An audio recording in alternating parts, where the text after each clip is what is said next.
So a lot of parents have asked me over the years, what they can do to keep their kids safe if their kid is not receptive, is kind of really stuck on their phones, doesn't really want to share as much.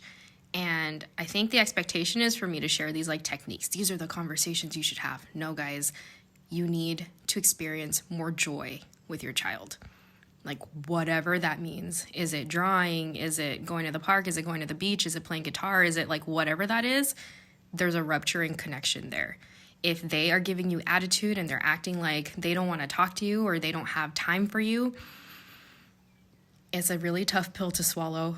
But in that moment, that's when we have to really look within and think about how we are behaving in front of our kids and how they feel like we were treating them, right? And that's not to say that you did the wrong thing. That's not, that you could have had any choices.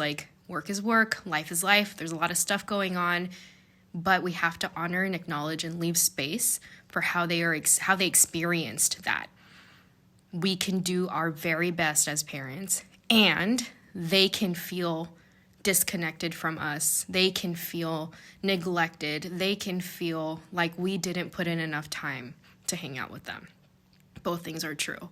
When I'm working a lot, if I have more than, let's say, 3 meetings scheduled in a week at night when my kids come home because of the time difference. I live in Portugal and work in California. And, I can say this is really important work. I need to do these trainings. I'm passionate about this. I love my job.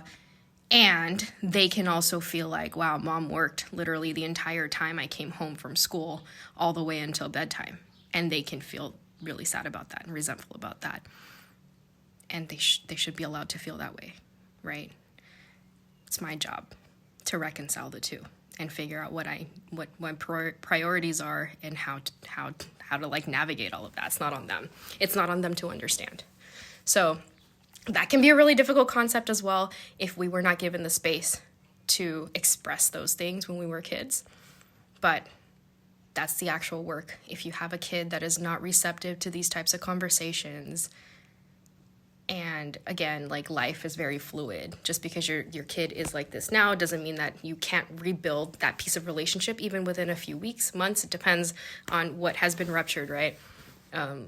So the answer is always joy. The answer is always joy. Connection through joy. Do something fun, They're not going to learn anything from us. They're not going to want to learn anything from us if in that moment they either don't like us or they don't feel liked by us. So that's the homework. That's all.